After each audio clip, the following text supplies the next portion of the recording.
Isn't it true that leading up to the 2020 election, Twitter had weekly meetings with not just the FBI, with DOJ, with DHS, with DNI, to conduct this unconstitutional censorship by surrogate? We know that because the Twitter files, correct? Correct.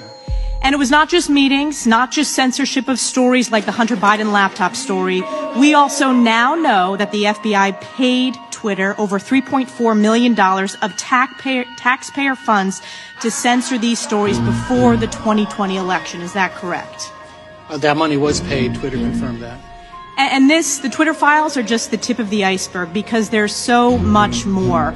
There was a corrupt revolving door at the highest levels between the FBI and Twitter. Look no further than Jim Baker, former general counsel at the FBI who helped unlawfully investigate Donald Trump in the 2016 election. Or look at Jim Comey's deputy chief of staff, who became the director of strategy at Twitter.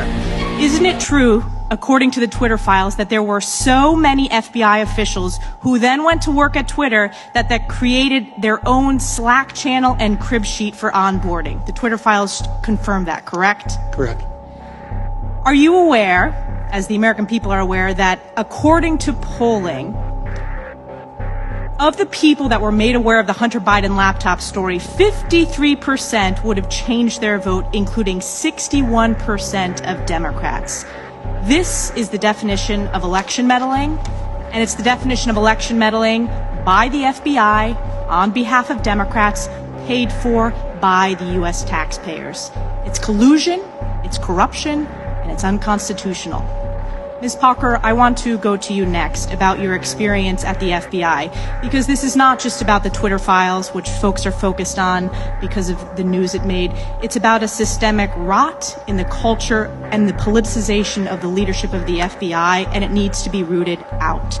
Let's take a step back. Let's look at the targeting illegally of parents who wanted to stand up for their kids at school board meetings. On September 29, 2021, the National School Boards Association sent a letter to Joe Biden equating parents at school board meetings to domestic terrorists. And on October 4th, Attorney General Merrick Garland issued a memorandum to the FBI and U.S. attorneys that the department would use federal enforcement tools to target and prosecute these parents. Do you consider parents as domestic terrorists? I do not consider parents as domestic terrorists. No, I do not. No, and neither do the American people. But there's more to this story. It goes back further than that initial letter on September 29th. Because the letter didn't happen organically, it was solicited. It was solicited by the White House and by the Secretary of Education.